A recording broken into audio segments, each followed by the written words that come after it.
City Hall. My name is Matt OMalley. I'm the District 6 City Councilor, Chairman of the Council's Committee on Environment, Parks, and Sustainability, and I am delighted to be with all of you here to discuss docket number 0238, which is an order for a hearing on implementing a curbside composting program in Boston.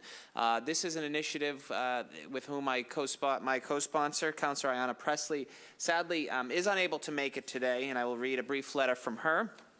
It reads, Dear Chairman OMalley, apologies for the short notice, but due to a minor but acute medical emergency, I will have to miss our hearing regarding curbside composting this morning. Thank you to all the advocates who are here today. I remain focused on building our capacity as a city towards a citywide curbside composting program. Boston boasts some amazing models of worker-owned and focused companies such as Bootstrap Composting and Zero, and they are doing fantastic work across the city. I would be remiss to say that as we work to build our capacity, I would like to share my full support of a pilot program based on the strong interest of neighborhoods like Bay Village and Mattapan. I look forward to continuing this conversation and stand in lockstep with Chairman OMalley in taking the next step towards a sustainable curbside composting system. I will have staff present at the hearing and look forward to reviewing the tape. All the best. Ayanna Pressley, Boston City Council at large. You know, this is an issue that we first introduced probably 6 or so years ago, and we've reintroduced it nearly every year. There's a tremendous amount of interest in this. I know, and we're going to hear from some amazing colleagues from the administration on efforts that we're doing to get to zero waste, but curbside compost is the next logical step. This is something I often say, and I sound like a broken record, that every environmentalist every fiscal conservative ought to be an environmentalist because not only are environmental initiatives often good for the environment, they're also good for the ratepayer, good for the taxpayer as well. We have seen how other cities have implemented curbside composting programs. Specifically, I'm talking about San Francisco or Seattle, which have done some great things. Across the river in Cambridge, they began a piloted program in a small section in Cambridge and then were able to expand it citywide. So I know that we've done some good things at the city level as it relates to Project Oscar, as it relates to other things, but to truly get to zero waste, this has to be the logical step. So I'm looking forward to hearing what efforts have been made. The way this hearing will work is we've got 2 panels. We're starting with the administration panel, then we'll have some experts from whom we will hear from shortly, and then we're going to open it up to public testimony. So if anyone would like to speak who hasn't signed in already, please do. The sign-in sheets to my left, your right. And we will begin shortly, but I wanted to acknowledge and thank my dear colleague and friend, Councilor Ed Flynn from District 2. Do you have any opening remarks or thoughts, Councilor Flynn? Well, thank you, Councilor OMalley, for your leadership on this issue, along with Councilor Pressley. It's an important issue facing our city. Thank you to your leadership, to the mayor's leadership on trying to develop a plan that works for every neighborhood of Boston. It will be good for the city, healthy for our city. And I think you're leading us in the right direction, working closely with the mayor's office to come up with a plan and strategy. And I know some of the residents across our city have great ideas and suggestions that we all can learn from as well. So thank you, Councilor OMalley. Thank you, Councilor Flynn. You know, just before I get into you, Chief, and your panel, I want to note that there are over 100 municipalities nationwide that offer full curbside composting. These include Portland, Seattle, San Francisco, and Austin, Texas. These cities have had great success with their composting programs. San Francisco diverts more than 60% of its waste from landfills through composting and recycling. In the first year of curbside composting, Portland, Oregon decreased trash production by nearly 40%. I believe the Cambridge numbers showed a 10% right off the bat reduction as well. This is real money that we are saving. The tipping fee for debris is probably $86 or close to $90. We'll get into that, and we're saving this by millions of dollars could be saved if done properly. So let's make it happen. Chief, do you want to introduce your panel? We'll get into some questions. Sure. Councilor, thank you so much for convening this hearing, for your leadership on this. Councilor Pressley, Councilor Flynn as well. Thank you for all of your leadership on this. Wanted to do 3 quick things. 1, provide a general overview and background on sort of curbside or residential waste in the city of Boston. 2nd, talk a little bit about our current efforts, and then 3rd, talk about next steps. Just as background, In fiscal year 17, the city of Boston collected at the curbside around 240,000 tons of either recycling or trash or yard waste. Of that, around 50,000 was recyclables or yard waste, leaving about 190,000 tons that was trash. Based upon some waste audits that we have done and some other waste audits that are out there, the estimate is that of that 190,000 tons, probably around a third is organic material. And of that, a third, of that 60,000 tons roughly, probably 40,000 tons is food waste and about 20,000 tons is yard waste. So to your sort of the point of your opening remarks, there's a huge opportunity in front of us.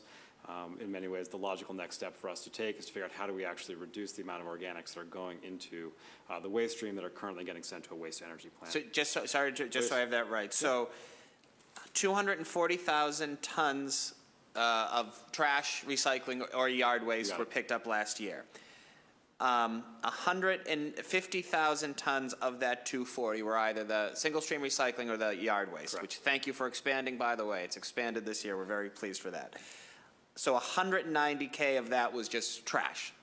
And a third, so about 60,000 tons of that trash would either be food or yard waste that was thrown out with the trash. So more food or yard waste was thrown out than our total combined yard waste and recycling picked up. There's a huge opportunity there. Huge, great, thank you. Just want to make sure I had those figures right. And I'm using sort of a waste audit that was done in 2016. Fair So, enough. but Yeah. these are broad generalizations, Absolutely. but in the right, right orders of magnitude.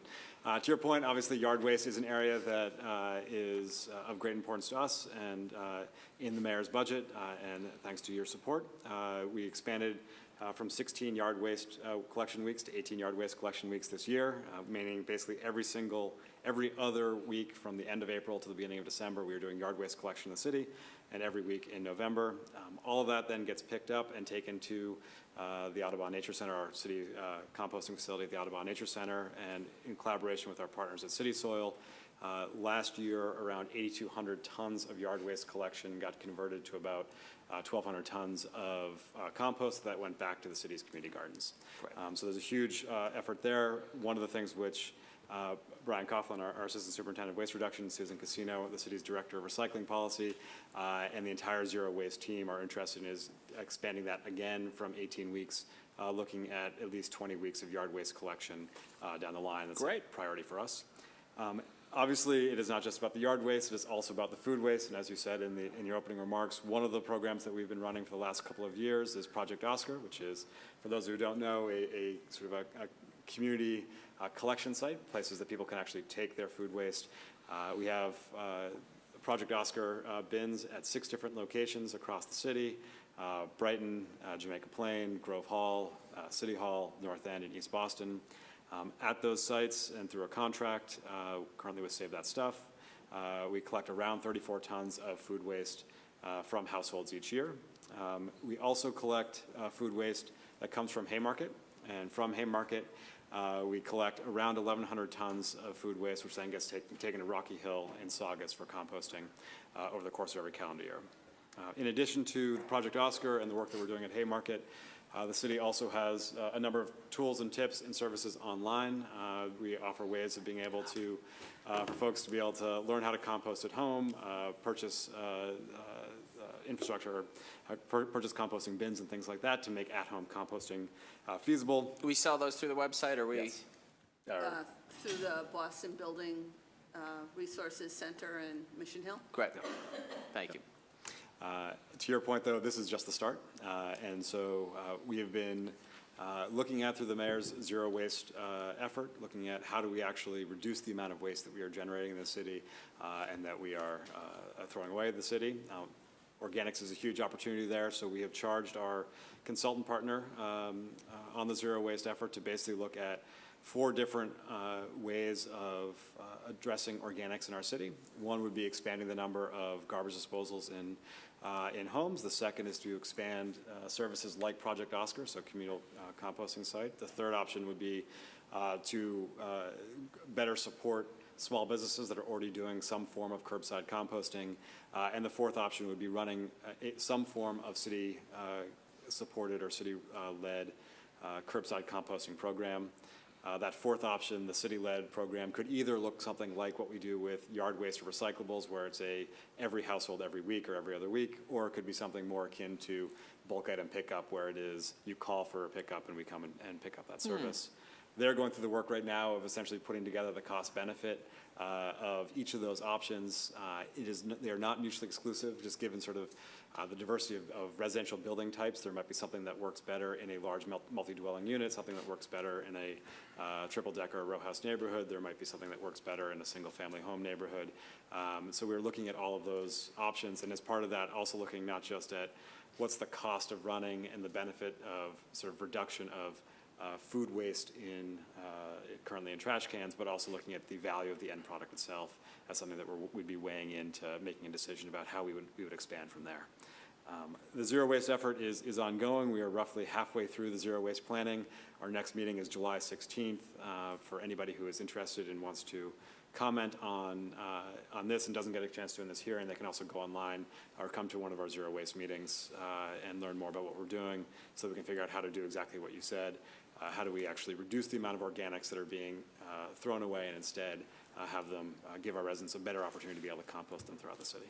So with that, that was sort of the broad overview of where we are, but helpful to take any questions. Chris, that was music to my ears. You know, I don't know who said it. It's a well-worn trope that the definition of insanity is doing the same thing over and over again and expecting a different result. We've done this now 5 times, and that is the first time that I heard the city is actually looking at running a city-led curbside composting. So well done. So to our advocates here, that's music to my ears, and I suspect my colleagues as well. So you have a consultant partner right now looking at 4 items you had mentioned. The first 3 are all good. We should be doing those anyway. The 4th is what I want to drill down on. I'm excited about. When will you have that sort of cost-benefit analysis, and when will the decision be made? So my guess is that we'll have the cost-benefit analysis, and Susan, correct me if I'm wrong. We'll certainly know during the course of the summer they are going to be doing the majority of this work and refining their analysis. This summer, like this within summer. the next couple of months. Correct. Fantastic. The intent, though, is for the zero waste plan to be completed by the end of this year. And it may be like some of the things that we've done. There is, and similar to your opening comments and the comments from Councilor Presley, we may, with any of these things, look at how do you pilot and then how do you scale. Yeah. And so we will probably have that plan in place by the end of this year, in part with an eye towards the rebid of all the city's recycling and trash contracts, which all expire June 30th of next year. Okay, interesting. That's great. That's really exciting, just because, I mean, Project Oscar is good, but if I have it right, you said sort of at the 6 sites, 34 tons each year. Correct. Accumulated, where of just food, we're looking at 40,000 tons, so, you know, that's just a blip in the bucket, so that's very, very interesting. So what would, I guess the first question would be, and I want to thank my dear colleague and friend, District 1 Councilor Lydia Edwards, for joining us.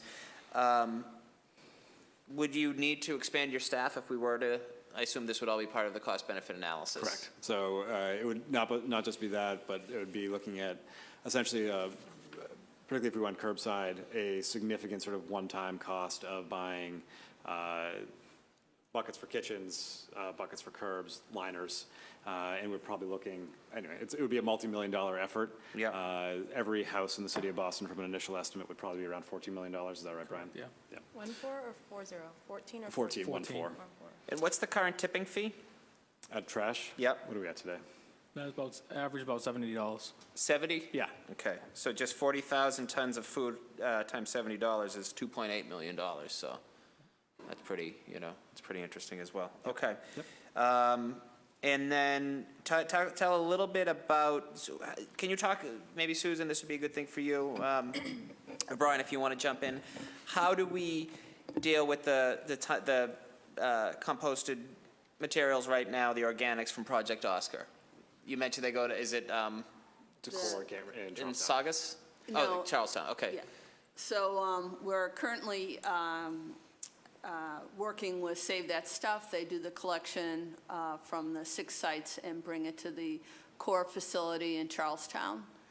And how did we stumble upon Save That Stuff? Was it an RFI? It was a WQC, so written price Never quotes. heard that one. Oh, written price quotes, Yes. okay. Yes. I've just never heard that term before. So Is that you are similar required to do written price quotes for things that you think, services that you think are going to cost between $10,000 and $25,000. Okay. So you have to get 3 written price quotes, and then you take the lowest responsible bidder quote Great. from there. And just because it's a significantly smaller contract, you don't have to go through the same owner's Right. process. All right. Okay, great. And would, Charles, if we were to, even begin this sort of either as a pilot and then to scale, would Charlestown be able to handle it, or would we likely have to go to a larger facility? They could handle it, They could handle it? Yeah. That's great. depending on how large the scale you're talking. I mean, the pilot versus full scale, citywide, naturally it would increase the tonnage, increase the capacity, so. Do we know which neighborhood has the most, I guess we wouldn't necessarily know, but anecdotally from maybe Project Oscar, which bin gets filled the most, it's 2 of you live in Jamaica Plain, so. Kudos to your constituency, but yes, Jamaica Plain has 3 containers, and they actually have to get picked up twice a week. The rest of the containers are picked up weekly, and some are just single containers. In East Boston and North End have 2 containers. So Jamaica Plain is outstripping the rest That's of the great. city. Yeah. And what's the, refresh my memory and folks in the chamber as well, the state passed a law with larger restaurants a couple years ago on composting. Is that based on square footage, I think, though? Not It's- all restaurants have, just larger ones. was passed in October of 2014. It's a waste ban for food waste for generators that generate more than a ton per week of food waste in their commercial enterprises. Yeah. And then does the city doesn't pick up for them? They all have to We don't pick contract up it out? any commercial. Of course, okay, that makes sense. And then, I know I'm sorry? Haymarket is the one Haymarket. minor Sorry. exception. No, it's Gotcha.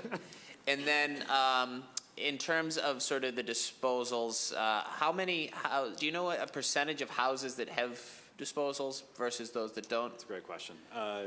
We don't.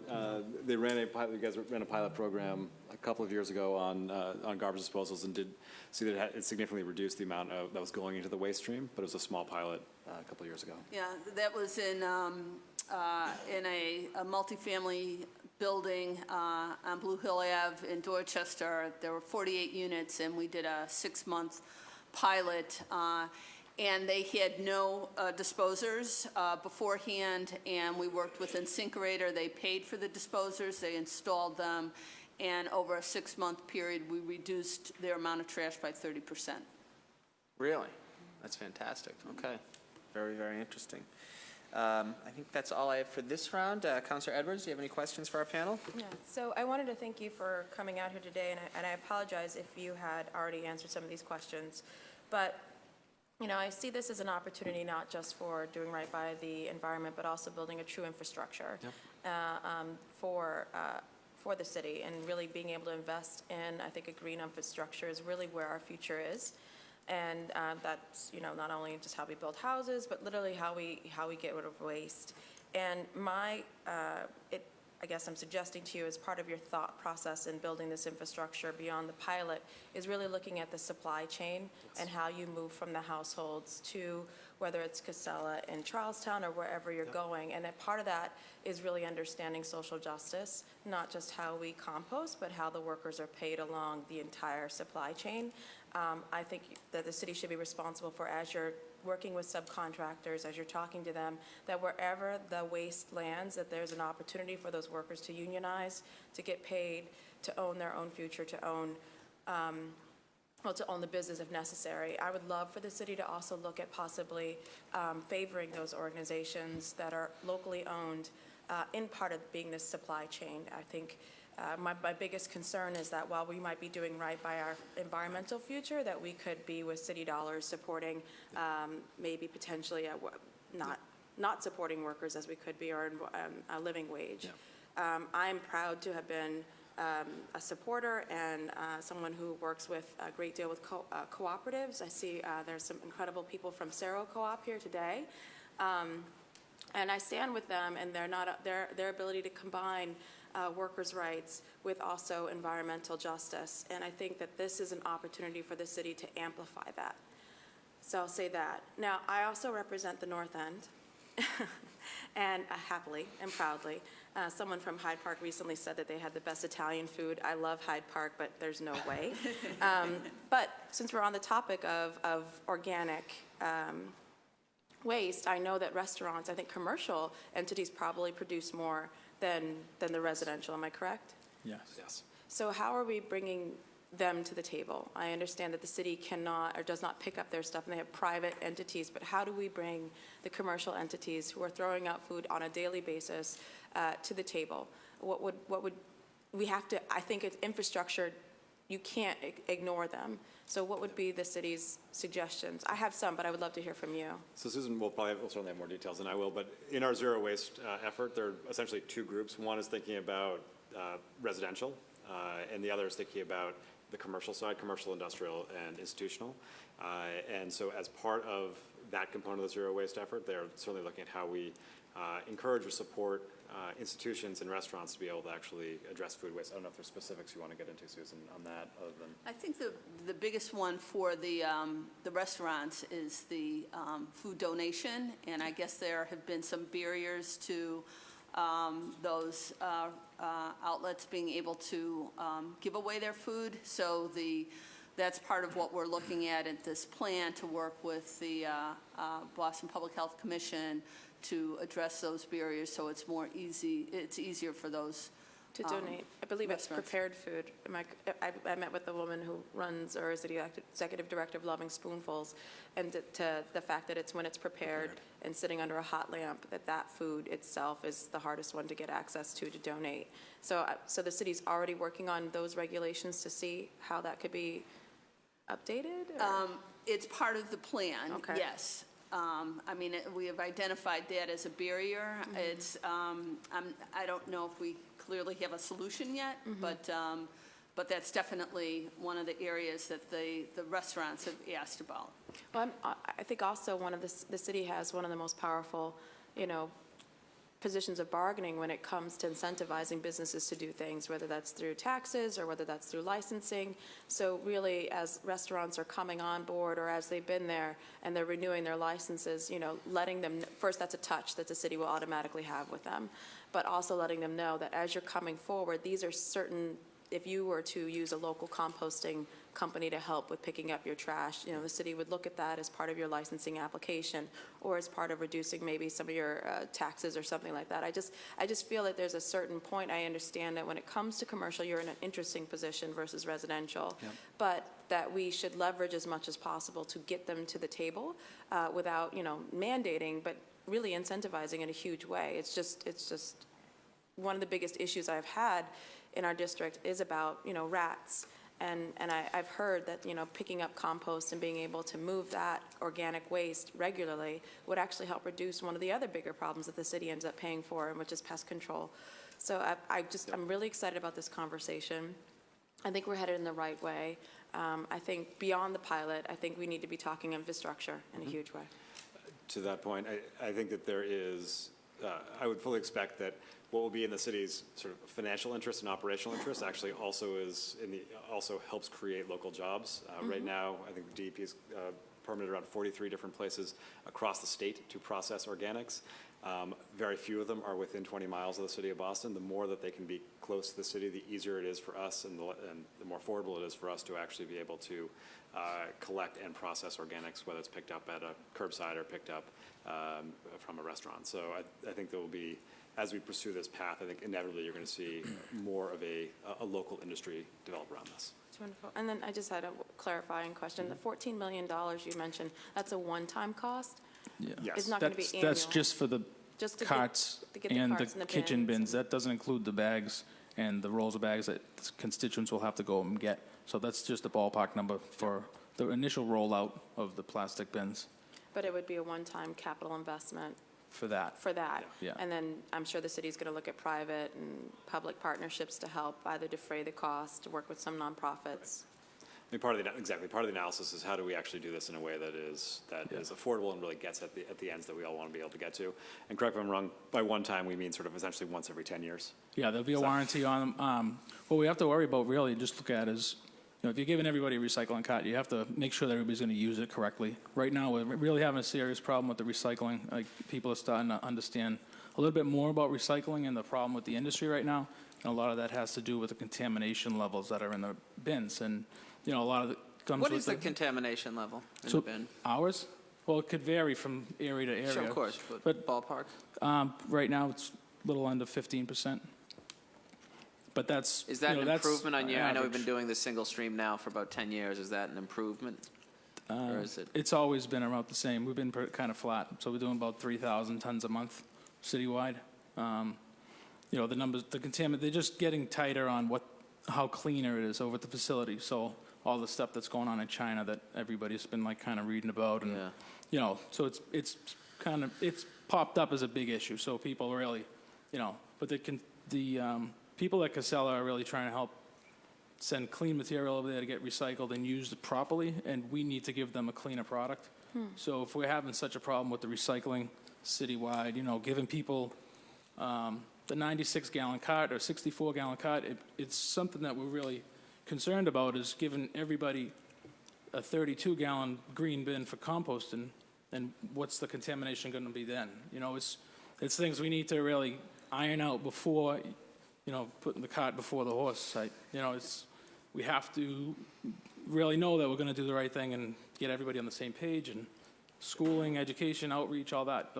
It's not a question if we want to do it. We definitely want to do it. I'd love to see the trash cut in half someday. But how do we get to that point the right way and not get charged for contamination and stuff like that? So that's a big issue we have to look at. So a person, if we were to implement this, you would have a blue bin for the current single stream, a green bin for the compost, and then maybe your regular bin for just other trash? Trash, yep. Okay.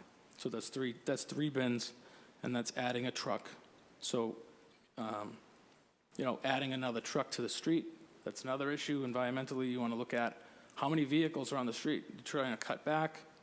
There's just a lot of, tangibles or intangibles. But it's just another thing to think about as well.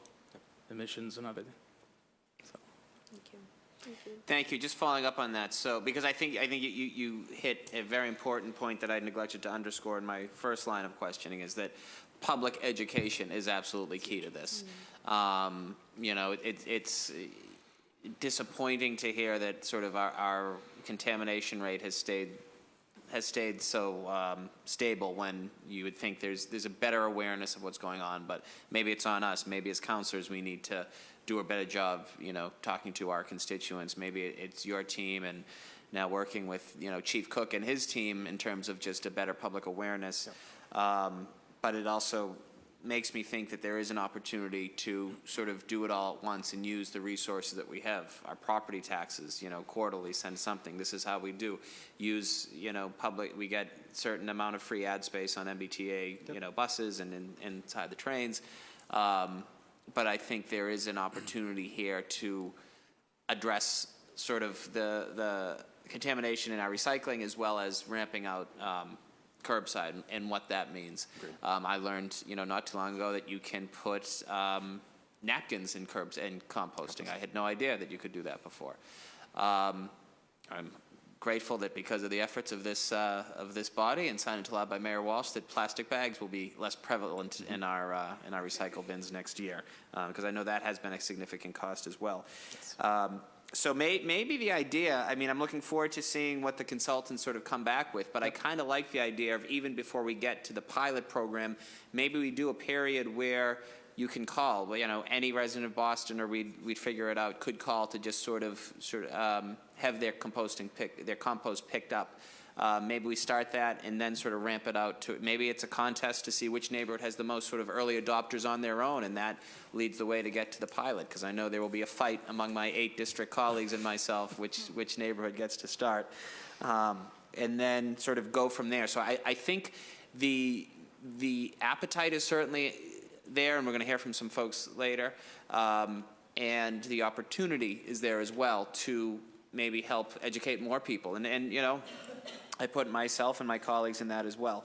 And then my last question for this round is, what do we do with currently, what do we do with sort of the 34 tons that are composted from Project Oscar? And then what could we do if we were to expand this significantly?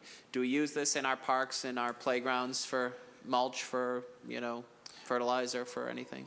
So and correct me if I'm wrong, the stuff that is essentially returned to the city of Boston is the yard waste, which is going to our composting facility on American Legion Highway. Yep.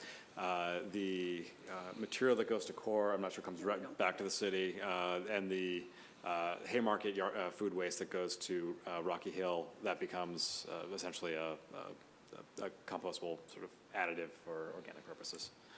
Do we use it, though? The only It thing doesn't, that no. we use is from the leaf and yard waste. Yard waste.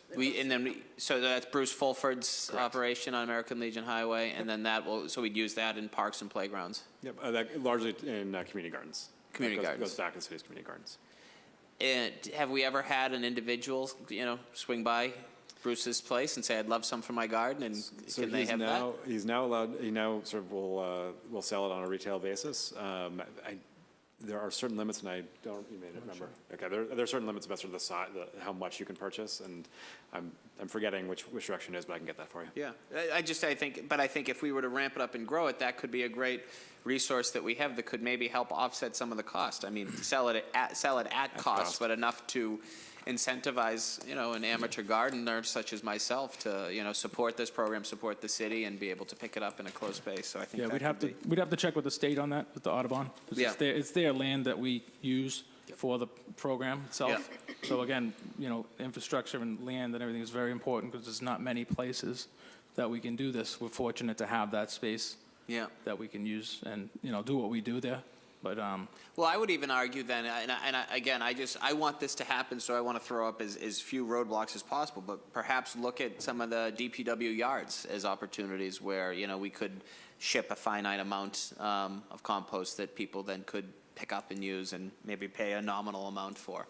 But I think this is a real exciting opportunity. So, I'm very delighted to hear, and Chief Osgood, thank you and your team, Brian and Susan, for spending a little time with us this morning. I'm delighted to hear, that this seems like this is something you all are taking very, very seriously in terms of sort of the four, next steps: expanding disposals, expanding Project Oscar, better support for small businesses, and then running a city-led curbside composting program. In addition to, you're saying, increase the yard waste pickup to 20 weeks. But that's different, it seems like. That's likely to happen next year, which is great.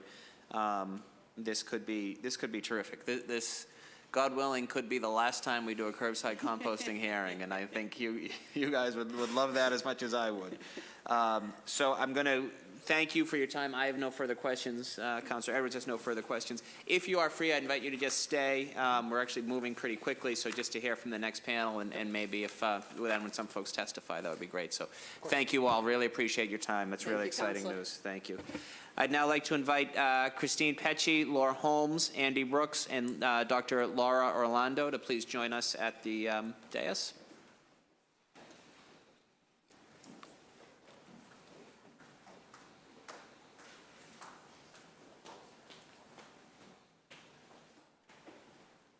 Hi, Laura.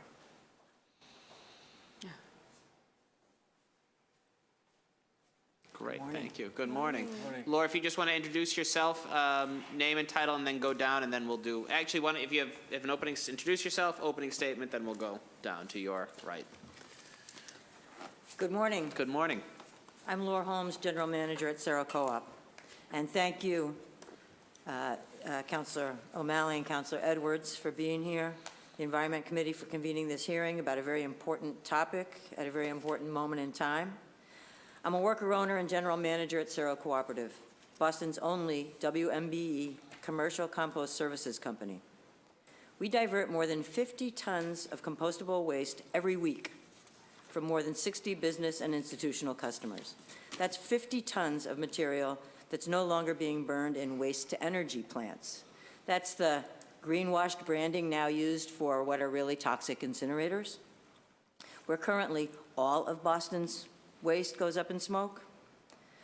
At Cerro, we're proud to be growing a business that provides good green jobs and worker ownership in our community while creating a sustainable alternative for the city's organic waste. I first testified before this committee at your hearing in 2014. Since that time, significant development should inform our policy and budgetary deliberations now. The Mass DEP Organics Waste Ban has gone into effect, encouraging more businesses to participate in food waste diversion. There's broad recognition across the planet that organic waste is the most obvious early target for reducing all waste. Organic waste is increasingly recognized as a valuable resource. When processed properly, composted food waste alone can replenish all of the depleted soil on Earth. In the soil, it acts as a sponge, sucking up carbon and mitigating CO2, the greenhouse gas that contributes most to climate change. We're seeing a whole new biogas industry develop around food waste that's demonstrating the great promise for this renewable fuel. What a great alternative to fracked gas. Cities across the country, including Boston, are implementing zero waste plans. This is great. And at the same time, it means that leaders like you all will be making critical policy decisions with far-reaching future impact. Because diversion and recycling organic waste is so new in this country, and the amounts are so large, we need to scale organics processing infrastructure significantly. Here's where we need to be really careful and do our homework, because how we dispose of the organics matters so much. Organic processing technologies are evolving dynamically, and they vary enormously. The oldest forms of windrow composting have undergone major modernization, and we don't have nearly enough windrow capacity, as the city folks said, especially within reasonable proximity to the city. Big waste-to-energy incinerators and anaerobic digesters have moved in to gobble up large amounts of organics, but they're a bad alternative. Just as overinvestment in fossil fuels mean there's been underinvestment in renewable energy, burning organics in incinerators or mixing food waste with sewerage, which is what happens in digesters, are false solutions. If that's where our organics are going, we might as well just flush our food waste down the toilet. If we choose burning and flushing as the primary organic solution, we squander the phenomenal resources organic waste offers. Instead of extracting the organics forever away from the food growing cycle, we should view development of an organics infrastructure as a golden opportunity to achieve positive environmental and economic impact. We applaud the City of Cambridge for rolling out a citywide curbside compost collection program. At this hearing in 2014, I remember hearing about the pilot they had begun in North Cambridge. The pilot demonstrated that residents do want to compost. It significantly reduced overall trash, and the organic waste was being processed at an Eastern Mass windrow facility where food waste was recycled into healthy soil products. The challenge facing Cambridge now is an acute lack of infrastructure, which is needed to compost from the 25,000 households now eligible to participate in the program. The only processing facility they have found prepared to handle the volume is by trucking it to this Charlestown slurry plant you've been hearing about, where water is added to make it into a slush that they then pump into more trucks and deliver it to Lawrence. There, it's pumped into an anaerobic digester and mixed up with wastewater from the sewer system. I'm not sure how the fertilizer byproduct is applied in agriculture, but I don't think I'd want to put it on my garden. Still, I do applaud Cambridge for making the commitment to divert organics, and I'm glad it's shining the light on the need for better organics processing infrastructure. Let us in Boston commit to helping build that infrastructure, and let's do it the right way. When we build a composting infrastructure the right way, we will prioritize highest possible use solutions.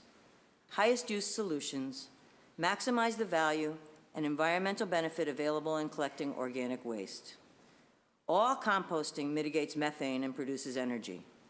Not all composting technologies recycle the organic material in the ways that are best for soil health, farming, and growing food. Places to start should support a diversity of systems so we can keep learning and avoid unintended consequences by making hasty choices in a rapidly evolving industry. We should lift up highest use approaches that add value, such as local employment, microgrid connection, and the best products for local agriculture. From the moment we started building Seto Cooperative in 2012, we partnered with City Soil, which has composted thousands of tons of Boston's yard waste for many years. Incorporating food scraps into this existing system would be the cheapest, fastest, and most logical first step the city could take to build local organics infrastructure. Unfortunately, the Environment and Public Works departments have not yet moved to allow that to happen. As a result, Seto is exporting the beautiful organics that we collect, more than 50 tons every week, and growing, losing the value that could be so beneficial right here in the city. We support Boston to take on residential curbside composting, and let's dedicate ourselves as a city, as residents, and as workers to figuring out how to do organics right.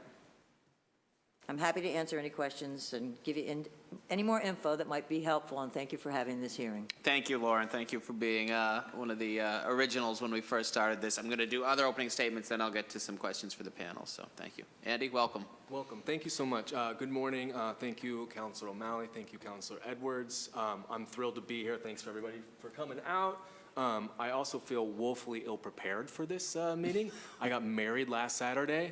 And, Congratulations. I got a kid on the way, and the NBA draft just happened. So I got a lot on my plate, but I'm going to try and do the best job that I can with what I know, which is quite a bit about this area. I started my company in 2011 in Jamaica Plain, using a hand truck to pick up organics from Holmes, using a 5-gallon bucket system. The word spread pretty quickly. I got some really nice media coverage, and it just sort of has been, growing ever since.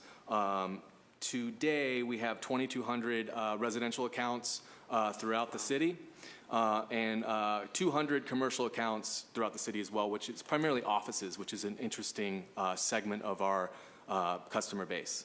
To date, since 2011, we have managed to divert 3 million pounds of organics from the waste stream. That represents approximately 1.5 million pounds of compost. That 1.5 million pounds of compost is either stayed on site to the farms where we work. We work with Rocky Hill Farm in Saugus, and we work with some smaller community farms throughout the city. So we bring our organics to these locations, and then they sort of benefit from that process. They're able to use those feedstocks, add carbon, and make a premium soil amendment for their benefit. So that's where the majority of the finished compost stays. The rest is distributed to our 2,200 households. So that is a beautiful thing that I am super proud of with Bootstrap Compost, is we're not just making compost, but we're also redistributing it to the community, doing a lot of work with schools, community gardens, bike paths, that sort of thing, to get the material actually out there so people can understand the benefits of nutrient-rich soil amendment. What was the name of your company? Bootstrap Compost. Thank you. So I guess, there's 1,000 things I could talk about, and I'll try and focus here a little bit. The way I see it is composting is a necessary evil with tremendous benefits, right? There's a lot of benefits that can be had in terms of mitigating carbon, creating, again, this beautiful soil amendment for improving yield and fighting plant disease, that sort of stuff. So there is no doubt a lot of benefits to composting, without question. But I think it's important that we start to tackle the root of food waste, right? Why, and this is a hard thing to legislate, but perhaps we should begin having a conversation about the amount of material, the amount of groceries, the amount of the size of portions, whatever it is. There's too much food waste being generated. People are overbuying. We need to reel that in. Through my job, being the CEO of Bootstrap Compost, I have had the pleasure of visiting many schools, Boston public schools, private schools, schools that have invited me in to talk, to do audits, that sort of thing. And one thing that I've noticed is that these schools are getting lunches and snacks that the students do not want. They are telling me point blank, Mr. Brooks, I do not want this apple. This apple is not good, right? So they're getting this stuff presumably through contracts through the city of Boston, and this is just food that they do not want. It doesn't look appetizing, and it breaks my heart that we have this chain that is so wasteful. So you have a school that wants to compost because they have too much food that they're not even interested in eating. It's just a really weird problem, and I think we need to address it. I know it's a drop in the bucket in terms of what the city of Boston is generating, but I think it's a good place to start and sort of begin the conversation.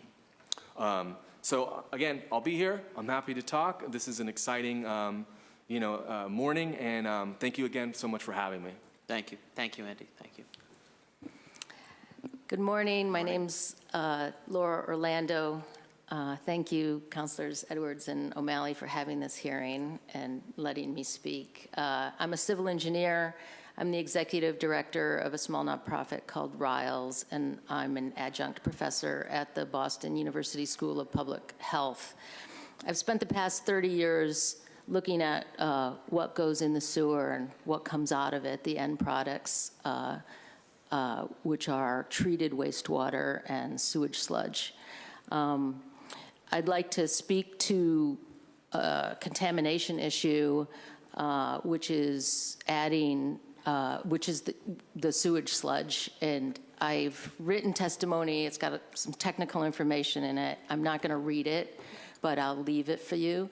And but I support I'm an advocate for the curbside composting of food waste, and I'm here to tell you that it is not composting when one adds food waste to sewage sludge.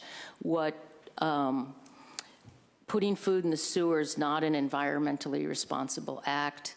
It's not good for public health, and it's an environmental justice issue. Since the rules were promulgated in 1993, federal rules that allow the so-called land application of sewage sludge, communities across the country have pushed back. Why? Because sewage sludge is a heterogeneous mix of toxins. Everything that goes down the sewer, which is not only what's flushed down the toilet, but it's hospital waste, it's road runoff, it's industrial waste. It's everything that goes into that pipe ends up in the sewer. And the sewage treatment process is meant to address the organics. It doesn't have anything to do with the toxicants that go into the sewer.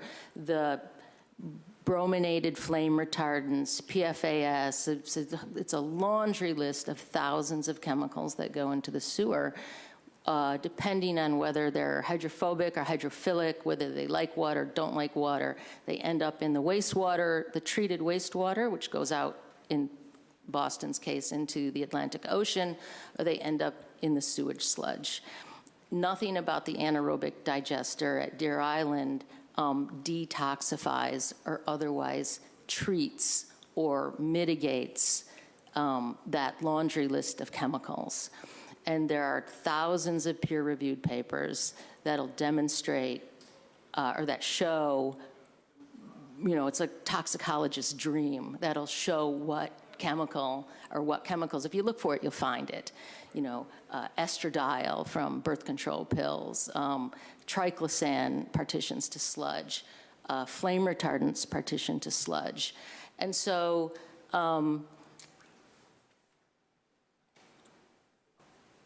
I brought props. We know what this is. We can hand this over to Andy or Laura, and they can compost this. And we know that that compost is not contaminated, and that I can put it in my garden and my children can play in it, and there's not a public health threat. And we don't have to sit here and talk about what level of contaminants is okay for our kids or our food. This is sewage sludge. It's been dried, it's been mixed with 2 parts wood chips. It looks pretty innocuous. We don't know what's in it. We do know that it has toxins in it. So if you mix this with this, it becomes sewage sludge. And we'll sit here and have discussions about how much poison is too much poison. You keep it separate, you don't have to have those discussions. And this is an environmental justice issue because sludge goes to the poorest communities across the country. For a long time, New York City sent their sludge by train to the poorest county in Texas. That's just one example. Virginia, New Hampshire, you can just follow the sludge and it's dumped wherever there's not a strong pushback. And whether one dries sewage sludge, puts it in an anaerobic digester, adds wood chips to it, or otherwise tries to compost it, it has its contaminants in it. And so I'm here to encourage you not to add food waste to wastewater treatment plant. I think that the people of Jamaica Plain, for instance, will be interested in the fact that the bin at Curtis Hall says compost on it, and it has nothing to do with compost, that the food waste is not being composted. The people of Cambridge are being told that they have a curbside compost program. There's no composting involved. And there's a tremendous waste of resources, and it's moving one hazardous waste problem to another place. It's not fixing anything. And so I'll leave my testimony with you, and I'm happy to answer any questions that you have. Thank you. Thank you, Laura. Appreciate it. Thank you. Kirsty? Good morning. Thank you very much for having me. My name is Kirsty Patch. I'm the director of the Zero Waste Program at Conservation Law Foundation. Conservation Law Foundation, we use the law and science and the market to protect human health, make sure that the environment is protected, but also more importantly, protect human health. Thank you so much for calling for this hearing. I'm very excited about this. And thank you so much for all the good work that the City of Boston has done. Susan Casino and Chris Osgood and Brian have really worked hard on the zero waste planning process. So I'm very excited that that's happening. And I think this is going to be a tremendous opportunity for the City of Boston to save money, create jobs, and also protect the environment and not send its waste to 3 incinerators, instead be capturing the energy in those materials, truly capturing it by reducing, reusing, recycling, and composting. So thank you so much for all your hard work on that. I'm very excited to see this happen. Looking at this process and looking at composting, I would advise you very strongly, I've read studies from across the country, across the globe, if you don't go big, it's not going to work. And what I mean by that is, yes, we have to roll this out carefully. Yes, we have to have pilot programs. Yes, we have to do a lot of education. But to actually see savings, and make sure that this works and actually protect the environment, we have to do a few things very well. One of them is you need to get your food waste out of the trash so that you don't have to pick up the trash as often. North End is a perfect example. We need to get that putrescible waste, the food waste, those excellent fish, the excellent fish that we Italians are so well known for, we need that out of the trash. And then you can pick up your trash less often. That's a huge savings. Councilor OMalley, you were already mentioning the tremendous savings from the tonnage that we could be pulling out, that 30% that we were talking about of the food waste that's right now, the 30% of the trash that we're throwing out right now, that could, instead of paying that $70, $80 tipping fee, we could be charging much less for composting. But that's only going to work if the system works throughout the whole city so that you don't have spotty pickup areas. You really need to be efficient about your pickup. You really need to be picking up the trash much less, and you really need to make sure that the contracts that you write, and I know I'm a broken record and I've spoken to all of you about this, the contracts that you enter into need to capture that value. You need to be saving money based on pickup and tonnage so that the composting works and you see the real savings. The other thing that I think we have to be very careful of, as my colleagues up here have already spoken about, is what we're doing. Are we going to be replacing one dangerous system with another? Is it a false solution, or is it real composting or real anaerobic digestion of materials separate from sewage, sludge, and other toxics? If you are putting food waste down your waste disposal system in your home, it's the same as flushing it down the toilet, and it is going to be mixed with sewage sludge.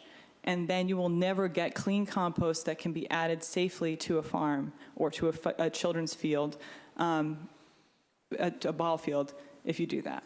So we need to make sure whether you process it through an anaerobic digester, meaning that it's in a tank and then it's an air-free system, methane's created, captured, and burned, and then what's left from the anaerobic digester is then composted, or whether you do windrow composting, where you're actually incorporating air in the system from the beginning and composting it, and then you actually have a compost. Because that compost at the end is what we want, right? We want that clean system. You want to be making money, saving money by having, as we said, a much smaller tipping fee, by being efficient about trucking, if you use an anaerobic digester, burning the methane. And then at the end, you want a product, as the councilor said earlier, that you can share with the city of Boston, that you can sell as a clean compost product, an additive to soil. Then it will do all the things that these intelligent folks have already said. It will sequester or capture carbon. It will supplement our soil so that our soil continues to grow food for us. And it also will prevent the production of methane and the wastage of food. So we need to make sure that we do that efficiently, and you really do need to go big or go home. If you have a system that's spotty, that only works through part of the city, then what's going to happen is it will be expensive and it won't work. I would like to address a few other points that came up already, one of which is we do have a recycling problem. Our recycling problem is that waste companies tried to do this as cheaply as possible and collect everything in single stream, in the idea that they were going to collect more. That's how they sold it to us. But in actuality, it was cheaper for them to collect it that way. And then they sent it to China. And sure enough, in China, they were burning it and landfilling much of it. Now we're finding that, yeah, that's because the material was never of a good quality. That has never changed. As soon as you hit single stream, it's not going to work. Composting actually helps you with your single stream problem. If folks are really aware of what's in their trash, so that they're separating out the recyclables that I know the City of Boston and others are trying to educate folks on, and now that we don't have the plastic bags, that's going to help a lot. If they're separating out their recyclables and separating out their food waste, suddenly they realize that how it's working, and it's a lot less intimidating for people, and they get a handle on it. So when you institute a composting program, we found across the country, your recycling rates are going to improve, your contamination rates are going to go down. So that's one thing. The other thing is composting, like recycling, has to be universal access. In other words, if I come into this building, if I go to my office, if I'm home, if I'm at my doctor's office, there has to be recycling and composting available everywhere. If I go to the park, it's got to be everywhere. Universal access is the only way this will truly work, so that you have a program like San Francisco's where you're diverting 80% of the waste from your landfill, and in this case, our incinerators. So we need to be very aggressive about that, and this actually speaks to a point that Councilor Edwards made earlier already. We need to make sure that businesses, that the institutions, industrial and commercial sector are also composting and recycling. I know this is outside of the service offered by the city as far as curbside goes. However, we've seen in California and other places that when you don't just have a waste ban, which is what we have in Massachusetts, waste bans work to a point if they're enforced, but if you have a requirement that all landlords, whether they're commercial or institutional, that all businesses are required to compost and recycle, that's when we see the real payoff, because it has to be something that people do everywhere they're at.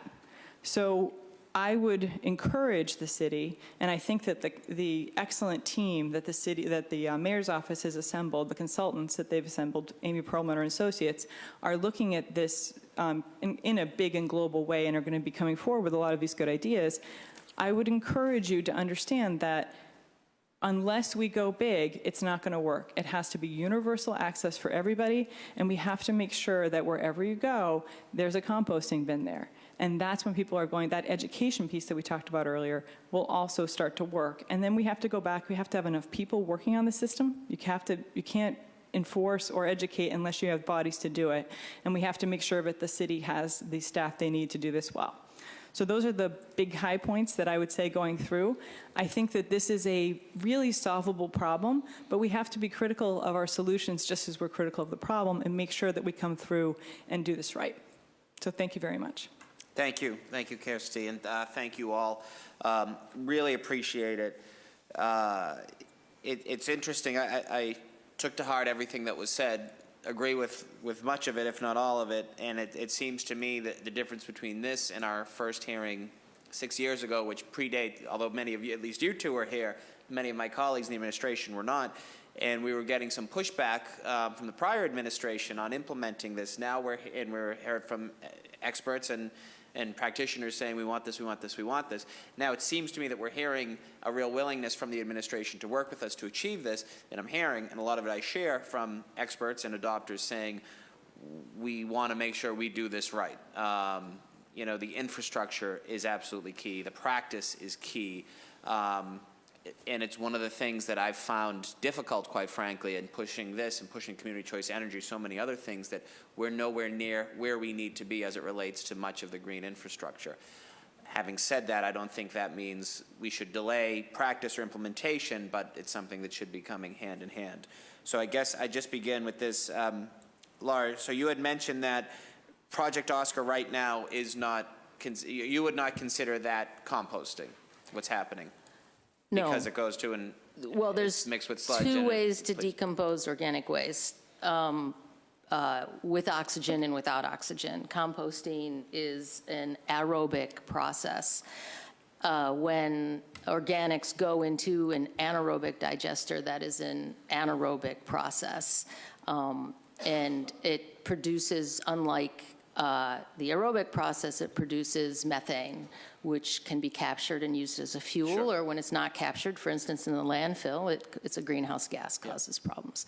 So technically, it is not composting, and on top of that, it's the product, the end product is sewage sludge, which is not compost, and it is loaded with toxins. Okay. And hearings aren't debates, but I saw Susan stand. Did anyone want to address that? Oh, no. Oh. I didn't know. Okay, sorry. I'd like to clarify. But if you just come over to the mic.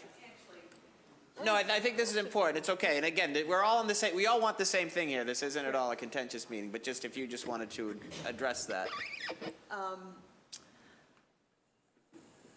So a clarification on the anaerobic digesting, the product from anaerobic, you would not consider compost?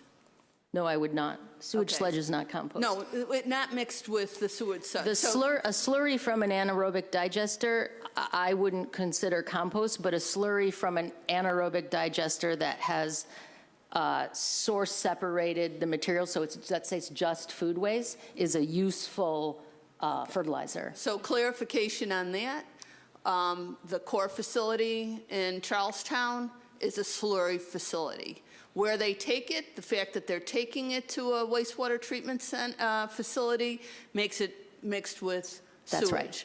But, you know, it could go elsewhere. It doesn't have to. I mean, they're contracted right now with Lawrence wastewater treatment facility, but their facility is just a slurry facility for just food waste. Waste Management, my understanding is Waste Management, Inc., headquartered in Houston, Texas, which has been part of the sludge industry for a long time. It's a multi-billion-dollar industry. Right. Is taking that slurry, is taking the food waste from Cambridge, for instance, and Project Oscar, grinding it up, adding water to it, somebody mentioned this, putting it in trucks and bringing it to the Greater Lawrence Sanitary District wastewater treatment plant in North Andover.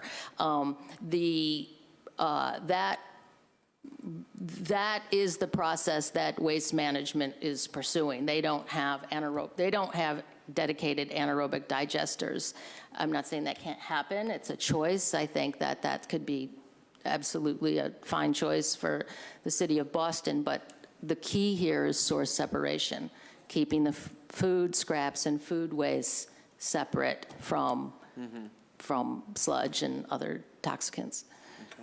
And I'm sorry, someone had said they wanted to clarify. I don't know if it was you, Laura. or Kirsty. Somebody took care of it. Okay, okay. I just wanted to clarify Yeah. that anaerobic digestion in itself is not bad. It's mixing it with sewage. Mixing it with So, sewage. for example, CETO is pursuing a kind of anaerobic digester that is small, community scale, as a decentralized system, so that we could be composting closer to where we produce the organic waste.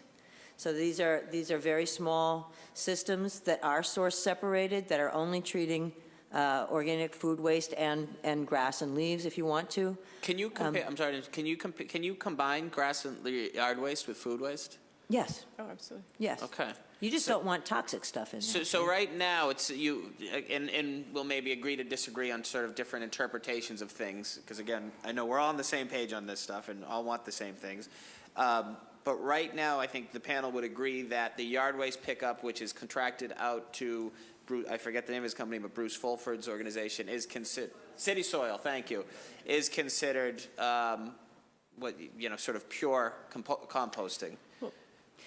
No, it's not, well, they're composting. They're But- doing windrow composting only with yard waste, which is great. And you would be comfortable using City Soil's product in your playground, in your garden, and your thing. As- So could we ever expand, and again, I'm not an engineer, I'm not a scientist, but it would seem to me, and I'm sure City Soil doesn't have the bandwidth, it's, small operation, but as we talk about ways to grow this and pilot it, to sort of include the City Soils type businesses, or I assume the same with Bootstrap and with Cero, with both a yard waste and a food combined pickup? Let me give you an example that's in real time. Okay. Where we take most, I told you that we're exporting this material that Yeah. we're collecting. One of the two places that we go to is the Needham Transfer Station, where they operate a yard waste collection, windrow, commercial-sized composting facility, much like City Soil. Yeah. They only accept food waste from Cero Co-op because we go to great measures to make sure the stuff that we collect is uncontaminated. We work with businesses, so we do a lot of training and make sure that the source separation is that's the easiest way to keep clean compost. Yeah. We deliver about 35 or 40 tons a week to the Needham Transfer Station. And I've seen the superintendent who runs that give tours, and he talks about adding the organic food waste as being the secret sauce. When you bring in food waste and combine it with the leaves, you're adding nutrition, you're adding moisture, you're adding ingredients that actually help break down that yard waste more effectively, more completely, and with a resulting compost product that's much, much healthier. Like Now, putting in- eggshells in a rose garden, they're gonna You grow can put better. Yeah. put meat in it. Yeah. That's what I talked about in modernization of windrow composting. It's gotten so sophisticated now. These piles are so hot. People, are worried about pests and all these kinds of complaints that people have about old-fashioned composting. Doesn't happen. Yeah. On these commercial scale facilities, because they generate the organics from food waste in particular helps those piles get to a high heat that helps them break down quickly and makes the whole process operate much more smoothly. In fact, when we started collecting food waste, we were paying $50 a ton tipping fees. We're now paying between $0 in some cases, $15 a ton in some cases, and the highest we pay is $35 a ton for people to take our food waste because they want that material So in the their highest composting you are operation. paying is $35 per ton tipping fee. Correct. And we just heard that the tipping fee for regular waste is double that, Correct. 70. And that seems to me on the lower end, it can get as high as 80. It's remarkable. It's remarkable. I want to second that emotion real quickly. We work with a place called Rocky Hill Farm in Saugus, and they're a commercial facility that accepts material from landscapers and different composting companies, et cetera. We've worked with them for 7 years, and they give us a sweetheart deal of $25 a ton for the same reason that that Cero has such a good relationship with the Needham Transfer Station and presumably other places. It's because the material that we're bringing them is free of contamination. We go through our material and we pull out anything that's unacceptable. And they love our stuff because our stuff, which is about a ton a day, is going to help them generate a richer, more potent, better soil amendment. So just walk me through this, because this is helpful, and this is amazing how your business has grown, Andy. So you've got about 2,500 customers, mostly 2,200 residential, 200 commercial, mostly offices. And how big's your team? How many people work for you? We're a staff of 18 right now. Wow. What were you when you first came here? Do you know? It was probably like 2 or 3, I think. It was, yeah. Yeah. It probably was about 3 people. That's Yep. remarkable. And are most of your, I know you have a significant following in Jamaica Plain. What other Boston neighborhoods are you serving? Assuming that we're thinking of greater Boston, I Yeah. mean, you know, Somerville is huge. Yeah. Cambridge was until they started their program. Yeah. Back Bay, South End. Interesting. And I remember another big thing you had, it was you'd pick up, a lot of your team members would ride their bikes to pick up the, That's how we started, Yeah. using bikes and trailers, and Yeah. then the demand necessitated us to use vehicles. and then you will literally go through you'll go through the stuff before you send it to the... Yes, we do. Yes, we do. Yep. And what happens if you, and I'm asking this, I'm not looking for proprietary secrets, but just thinking sort of 3 steps ahead when we eventually begin piloting this. If you have a customer who repeatedly throws the wrong things in, will you say, hey, this is, like a reminder? Do you have pamphlets? Do you? Yeah, I do spot checks when I do pickups, and Yeah. I just crack the lid really quick and see if there's anything funky in there. And 95% of the time there's not, which is sort of an interesting point that I did want to make, is that contamination is low when you're paying for it. People want to do this. So that to me is a whole other larger question, is should we do citywide composting if you don't know if somebody wants it? Like, my dad got me tennis lessons when I was a kid. I didn't want tennis lessons, right? But like, you should make sure that the people that you're providing the infrastructure for want the infrastructure. They're going to use it. So I don't know if you do surveys and you find out that there's 10 people on one street that want it, so you give it to the 10 people. Why should all 30 people get it if all 30 people don't want it? That's a waste of money. This infrastructure is $14 million. Give me $1,400. Cut me a check for $1,400 today. I'll go to Kinko's and I'll make a bunch of flyers, and I will get people educated about food waste and how to compost properly. $14 million. I mean, I go for it. I mean, I'm all for it. I think this is a great direction, but it seems like there's a better way to allocate our funds here. Do you want to say something? A couple things. One, the city is going to be paying for their residential program, about $50 million a year. So the $14 million sounds like a lot, but if you're saving a third of your tipping fees, it could be significant. So I agree that people should be paying for a system always, where, you want people always to be understanding that they're paying for it and it's not something free that shows up because of the tennis lesson example that Andy said. It's totally true. But I would also bring up the seatbelt example, which is nobody wants to wear seatbelts, but if they know they're going to get a ticket, they'll damn well wear their seatbelt. And we've seen that across the state. So I think that you need incentives, and that you need a carrot and a stick, or carrot and the sludge, as Laura has got there. I would also say that I think it's important to understand that this is happening across the country. The National Food Waste Conference is tomorrow at Harvard Law.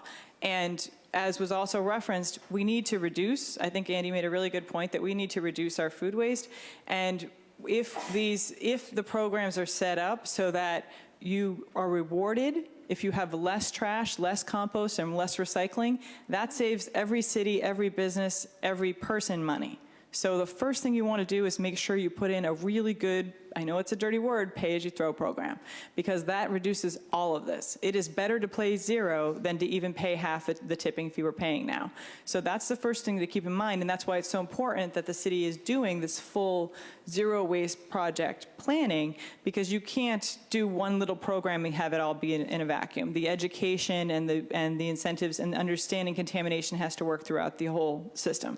The other thing is I would want you to know what's happening throughout the state of Massachusetts, which is since the commercial food waste ban that you referenced earlier was put in place, the state of Massachusetts has decreased the amount of food waste going into its landfills by about 150,000 tons a year.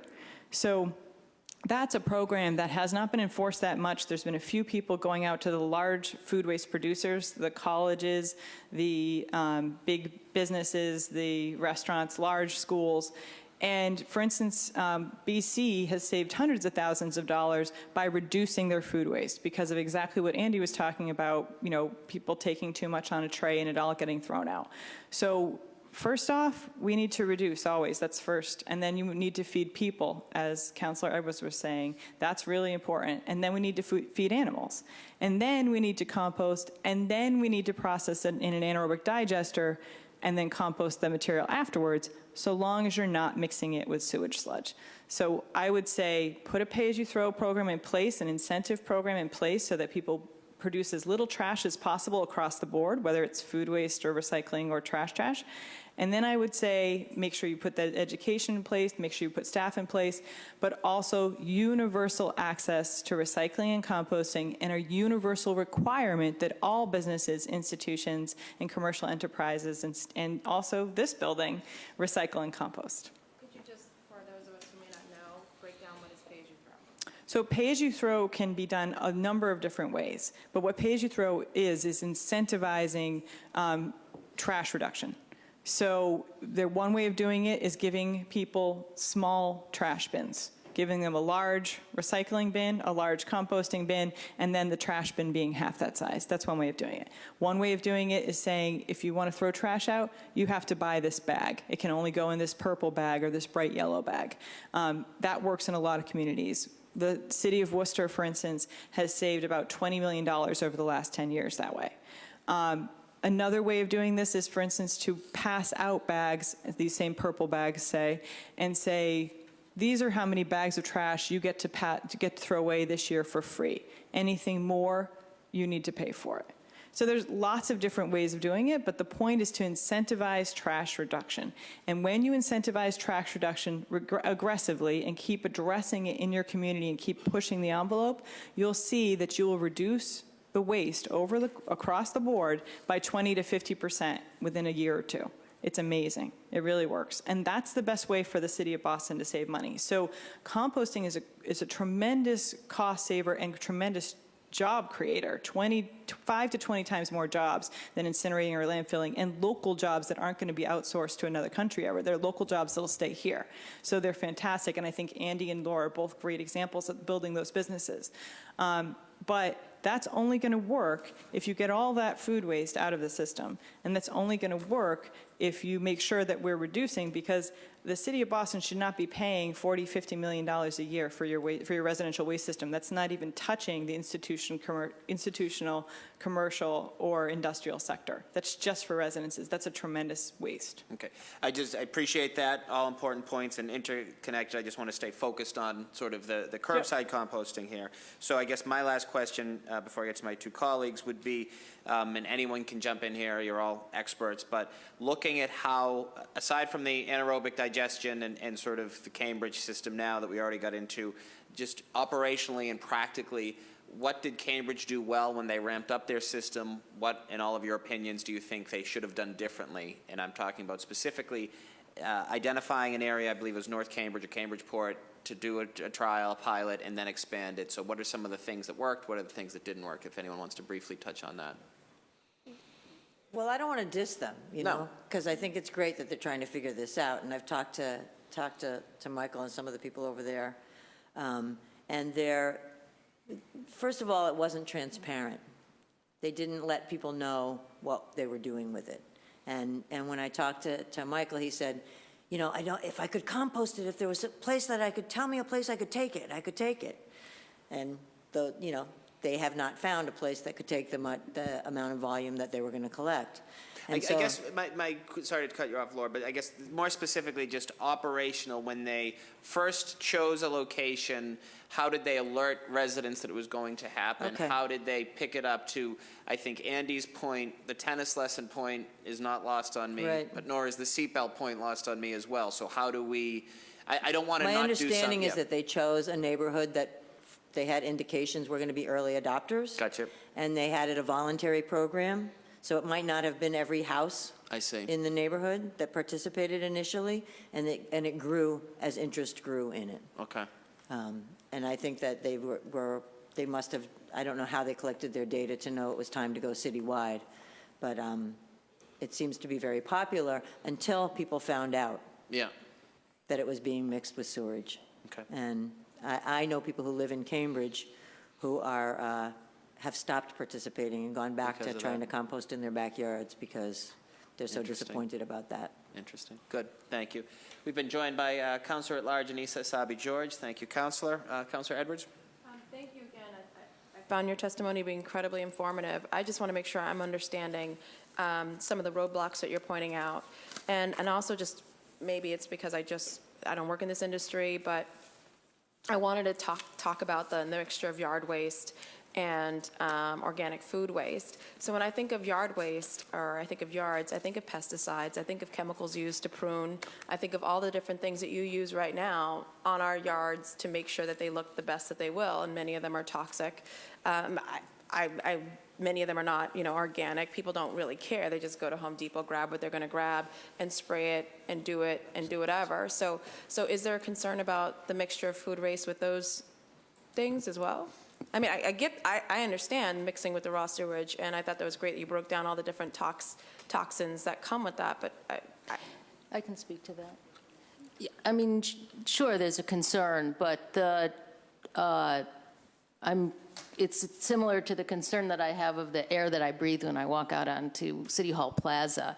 It's a lot different, that air that I breathe at City Hall Plaza that has,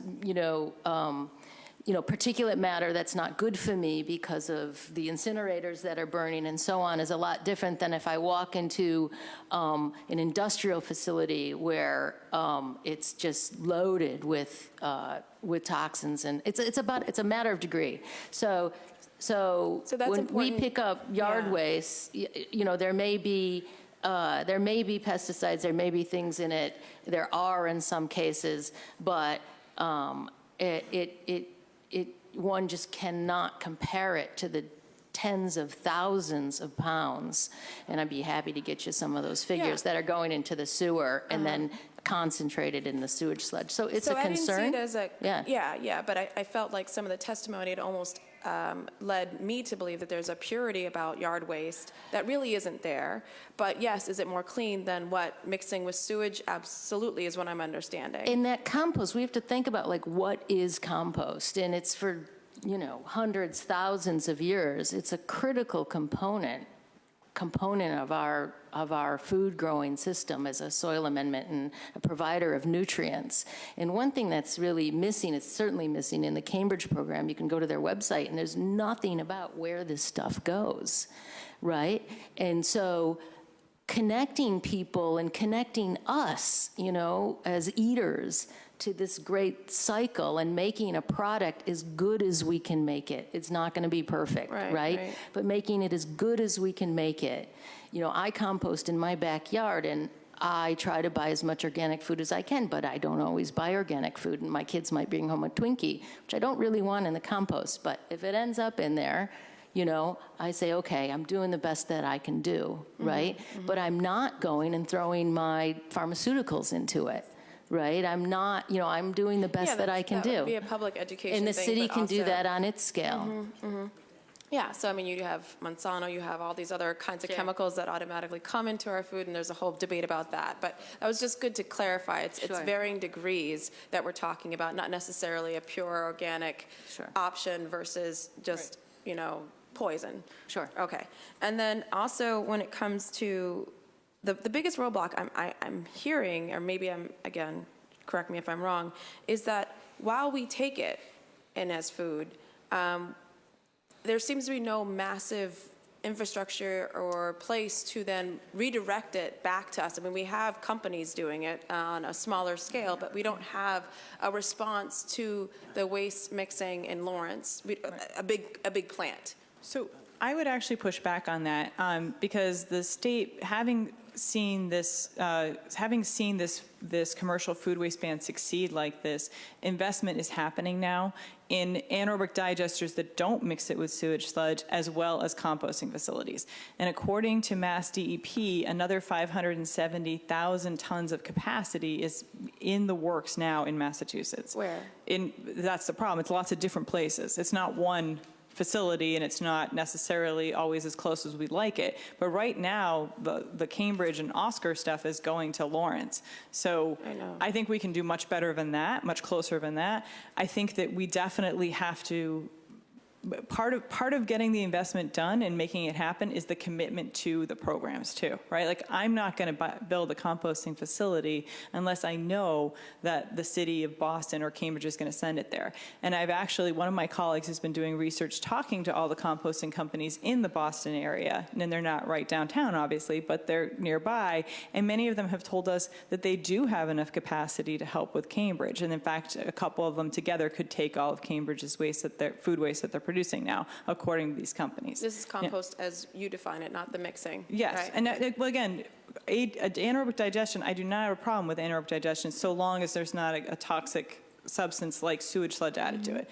You may have to compost what comes out the other end of an anaerobic digester for a couple weeks, but the point being, it's a good first step. It's a great way to deal with large volumes of food waste. So I think that the food waste capacity is in the works, according to Mass DEP, and also the capacity to handle Cambridge's food waste as it stands now with this new program supposedly exists. I can't prove that, but people are telling me that they have the capacity to handle it. So I think that we need to make sure that we encourage that in every direction, in every way, by having high standards so that we're actually creating a product that could be added to the soil, whether it's processed in AD first and then composted or just composted. And we need to make sure that we help encourage that by setting good regulations. And thank you. And two other points, since you brought up BPS schools, I wanted to at least acknowledge some of the work the city's already done with regards to school lunch, and I've been privy to actually sit down and have it in East Boston, where they've now pushed for organic, made in the school, not just fit for human consumption kind of boxes, but actually made, employing locally, and using hopefully locally grown fruits and vegetables that are actually culturally sensitive and culturally aware of the kids. So they're coming in, they're able to pick a vegetarian option if they can't eat pork, they're able to pick it, and the food is actually very good. So to BPS's credit, they've moved that, and it was so successful that the kids are eating more, right? And they've expanded the program to 30 other schools. So there is a movement there. I'd love to see how that can be moved with this kind of system as be part of a greater ecosystem for environmental justice as well. And then I think, I can't remember who brought up colleges and universities. Another plug I'd like to make. So myself and Councilor Asabi George were doing a hearing on pilot payments, and one of the components of that is community benefits agreements. And so I'd love to maybe think about how we could talk about how colleges and universities and how they get rid of food waste could be something that we push them on with it in terms of community benefits. And so hopefully you guys will come and testify there, or give us some examples of where colleges and universities and hospitals can step up to also help this infrastructure as well.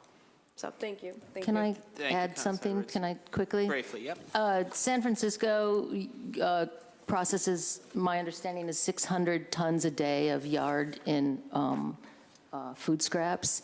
And there's been a lot of push, people trying to get in on that revenue stream. And certainly there's been push to have that move to anaerobic digesters in the city of San Francisco. And one of the things one of the things we're missing here is a farmer on the panel, of people who are going to really want to use this stuff, to tell us what they want. And in San Francisco, one of the reasons that the food scraps haven't gone to the sewage treatment plant is because the farmers on the other end, and a lot of vineyards, it's my understanding, want this stuff.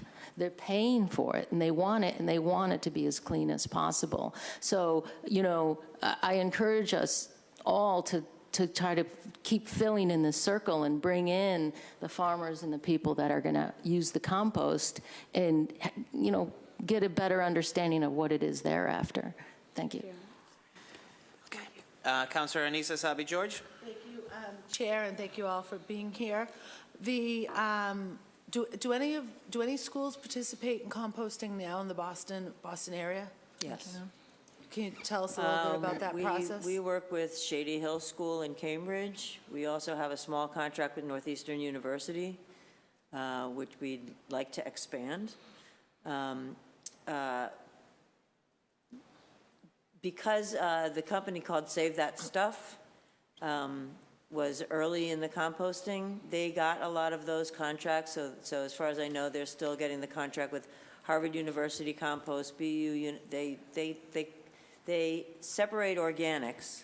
How they're having those organics processed, we're not sure about. But all the companies that were with Save That Stuff, when Save That Stuff started, they were composting. When they partnered up with Waste Management and this Charlestown slurry plant. So now their stuff is all going to the wastewater treatment plant, as far as I know. No Boston Public Schools? No. I wonder if the Boston Green Academy would be a great spot.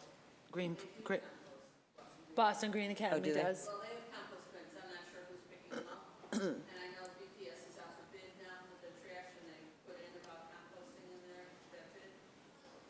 Just to repeat for the, I won't make you get up again, but thank you, Susan Casino. Several Boston Public Schools are looking at it, including Boston Green Academy, and they've put out a bid for expanding that services. Thank you. Thank you. And Andy, when you were saying that you sort of spot check when you pick up, are you finding that it sounds like you're pretty successful in people putting the appropriate waste into your bins?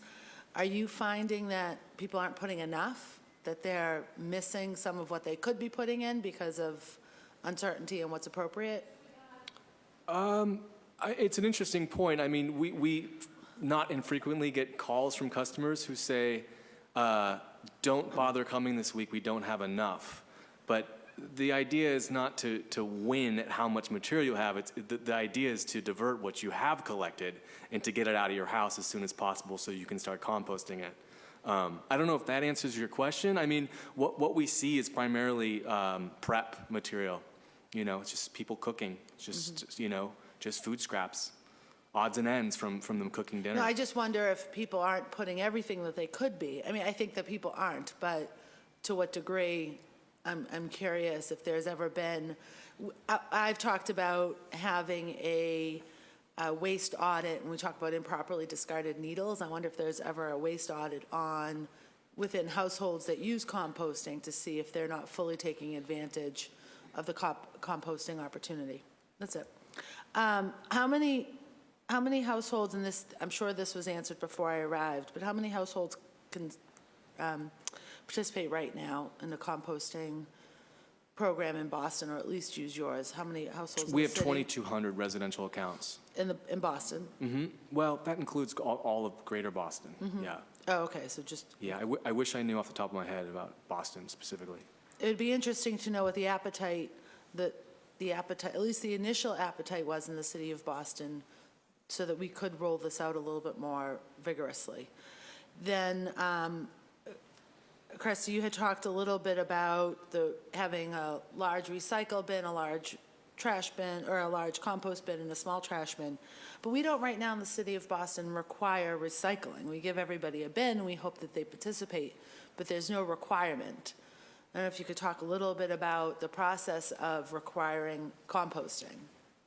Well, I think that what we've seen across the board, looking at case studies throughout Europe and the United States, is that there has to be a requirement and a prohibition from putting food and recyclables in the trash. We have that to a certain extent at the actual landfills and incinerators and transfer stations, but if you ask a business owner in Boston if they're required to recycle, they don't realize they're not allowed right now to put their cans in the trash, right? It doesn't seem like their responsibility. It's what happens at the landfill or at the transfer station. So to them, it's not real. So I think that there does have to be a prohibition or some kind of an order that you can point to and say, you are required to compost, you are required to recycle, and this is what that means. Now, you don't want to just dump that on people, go from 0 to 60, immediately. You want to have pilot programs, and you want to make sure that you're educating folks. But this will save money for every business and citizen out there if it's done right, and it will save the city money. So I would say there should be some kind of codified citywide ordinance that states this is how it works, so that when you're educating and enforcing, those city employees have something to point to. It just makes it a lot easier, and it makes it just more workable. The other side of it is there has to be an incentive, and there has to be infrastructure so people can do it. We've seen across the board, for instance, multifamilies, they want to compost, they want to recycle, but they don't necessarily have the infrastructure they need to do it. If you don't have bins and if you don't have it set up in your building, it's really difficult to do. You can't expect people to be heroes. We have to make it workable and as easy for them to do the right thing as it is to do the wrong thing. Thank you, Councilor Sabi-George, and thank you to our panel. Appreciate your time. We'll invite you, obviously, to stick around in the seats if you want to hear some of the public testimony. Just have one sheet. I don't know if there's additional one, Ron. We can maybe check that. And I'm going to call the names. If you could just line up at either my left or my right to the podiums. First, we have Laura Grover. Next, Hannah Pearls. And third, Rachel Sinsheimer. Laura, Hannah, and Rachel, please.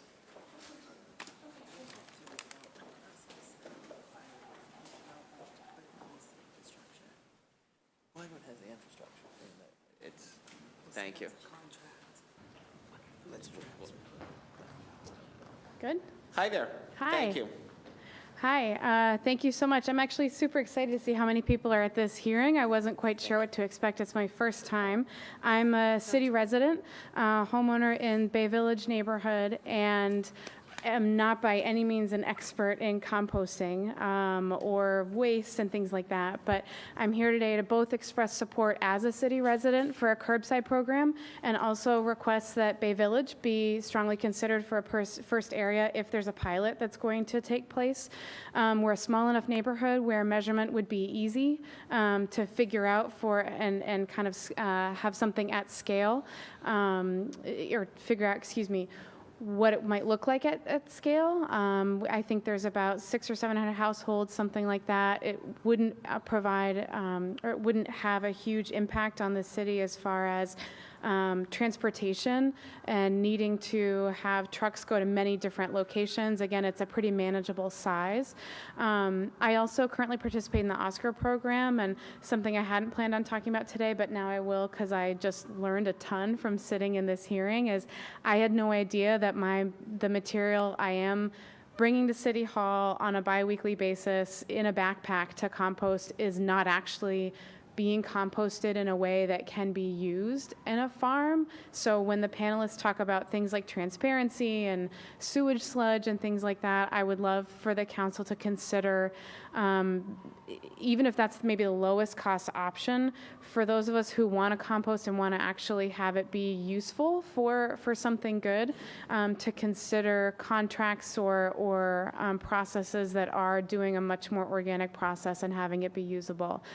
Because again, I didn't know that that's not what mine is doing right now. So thank you very much. Right. Thank you, Laura. Do you want?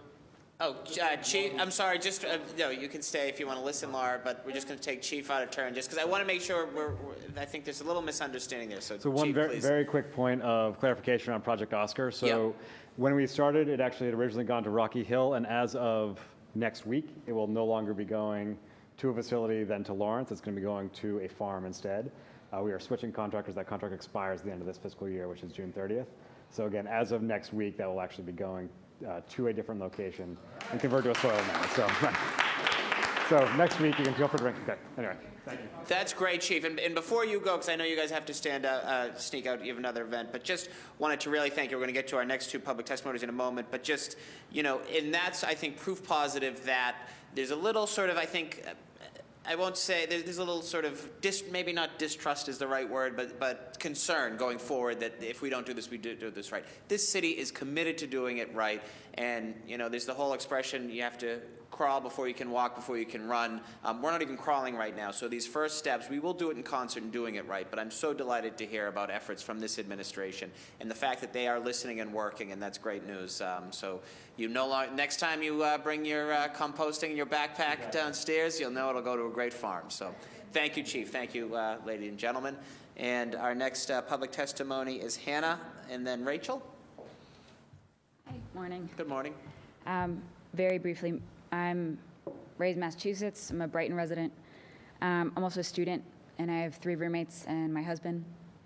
We're bootstrap customers, and having roommates is right now the only way that students and social workers who are our household can afford that service. I also wanted to specifically talk about renters, which hasn't been discussed yet. In our apartment complex, we have about 8 floors, 2 buildings, hundreds of residents, and 2 massive dumpsters. They're open, snow, rain, the whole 9 yards gets in there. It smells to high heaven. We have a pest problem, and as renters, we don't have a choice in how that waste is stored, how it's taken care of. We've seen violations posted on our door that we can't do anything about. But when I have my bootstrap bucket, a lot of my neighbors are really excited about it, and they want it, but they can't afford it. And so I think there is a huge opportunity, especially with renters, not only for customers, but to help with the waste problem. It's unsightly, it smells, and it's a health issue. So that would be one thing I really wanted to drive home. And the other is more anecdotal. My brother is in Cambridge, and when he had the opportunity to get that little bin and do curbside composting, he was so excited. And then he heard about, well, maybe it's not going where he thought it was going. Maybe it's not the compost he had in his head, and he bought a bootstrap bucket the next day. But I do think with public education, with people, realizing that the picture they have in their head is what's actually being done by the city, there will be a lot of enthusiasm. So I just think that transparency and public education piece will help you go big or go home based on personal experience. Thank you. Thank you for your testimony. Thank you, Hannah. Rachel? Hi, thank you so much for having us.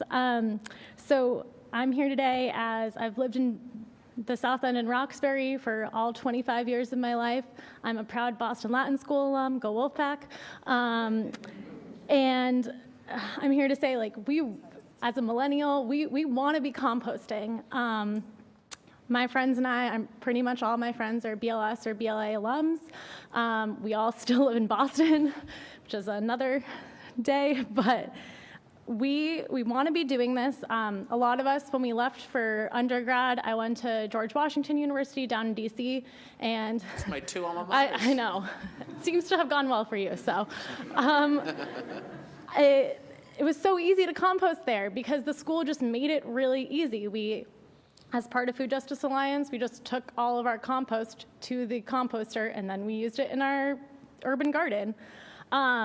And when my friends and I all moved back to Boston after graduating about 3 years ago, we really wanted to keep doing that, and we were shocked by how difficult it is here.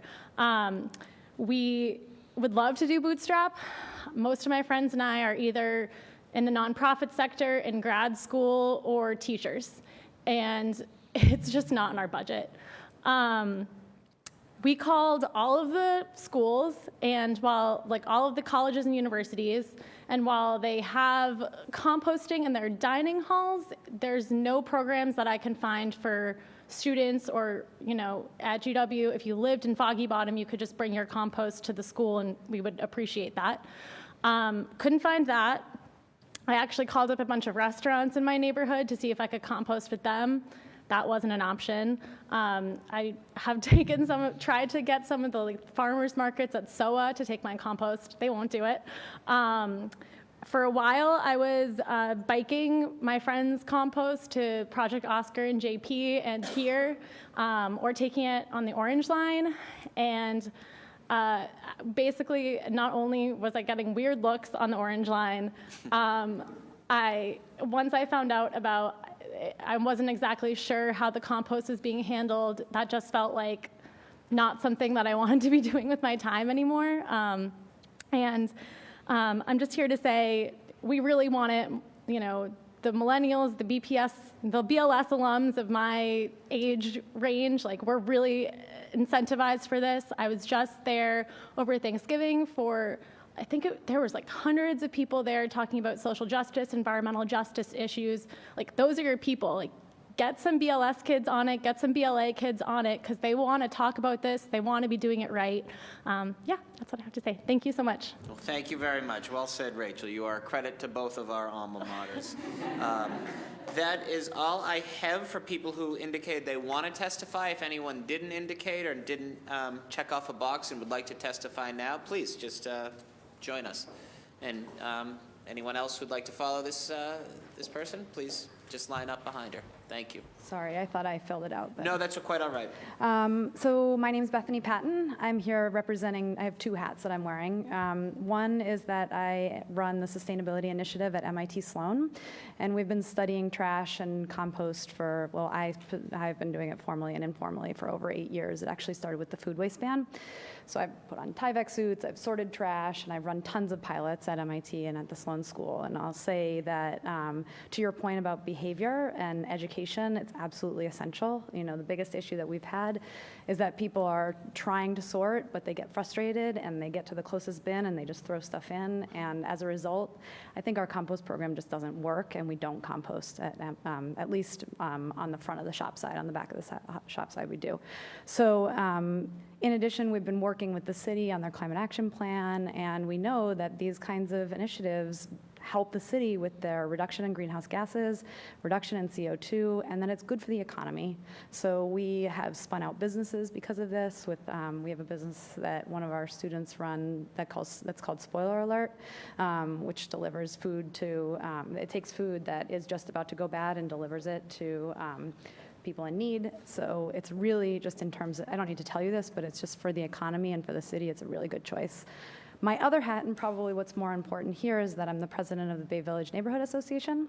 And to echo Laura's point, and what I've said to these guys over here, is that I have a vision to make Bay Village the most sustainable neighborhood in the city.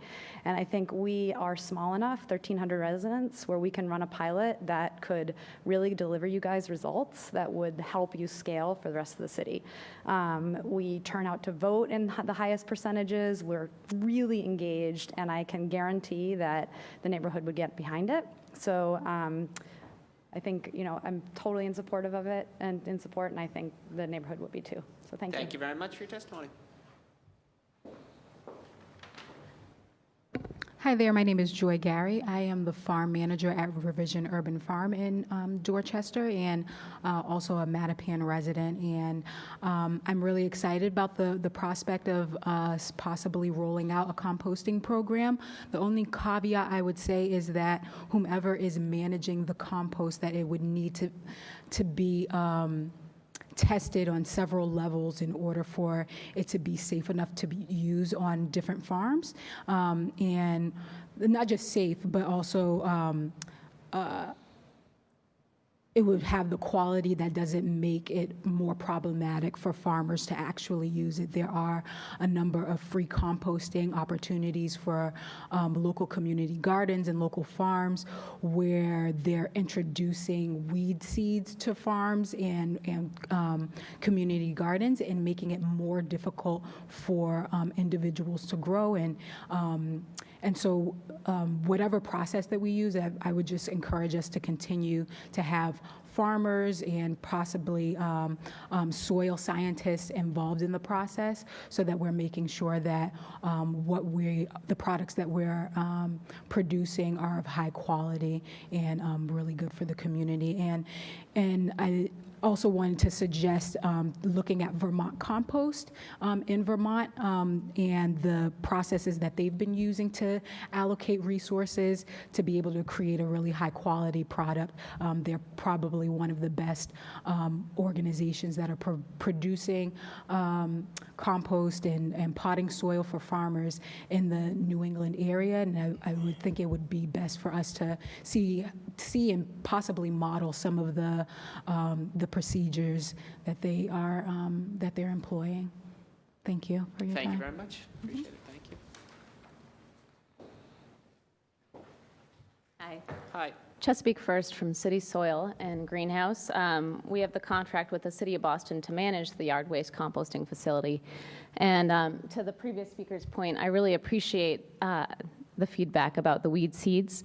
And we continue to improve that process, and there are technologies out there that would not only improve our current processes for creating compost from yard waste, but also processes that would allow for really good, quick, and urban composting to happen with food waste, including aerated static piles and including, perhaps down the road as well, anaerobic digestion. But, there's many proven technologies that are not that expensive that can be implemented. And given land tenure and funding, these are possible. So, and I also wanted to speak to Councilor Edwards' point about concerns for yard waste not being pure. It is not pure.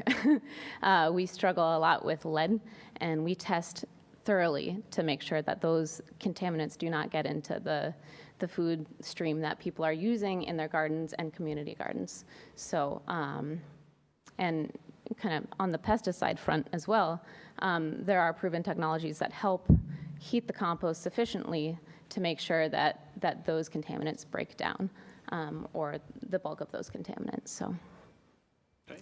Thank you. Thanks. Appreciate that. Would anyone else like to testify? All right, hearing none, it is 12:01. We've kept this to 2 hours because we started a little bit late. Any closing remarks, Councilor Sabi-George? Thank you to Councilor Sabi-George. Thank you to Councilor Lydia Edwards. Thank you to Councilor Ed Flynn. Thank you, of course, to Councilor Ayanna Pressley, who I know is watching this and is with us in spirit right now. I would just like to say thank you to all of you. This is fantastic. We covered a lot of grounds. We touched upon a tremendous amount of important points as we see going forward. Thank you particularly to Chief Osgood and your team. I am really excited that in the next couple of months we're going to, because of working with a great consultant, we'll see how we can pilot this out.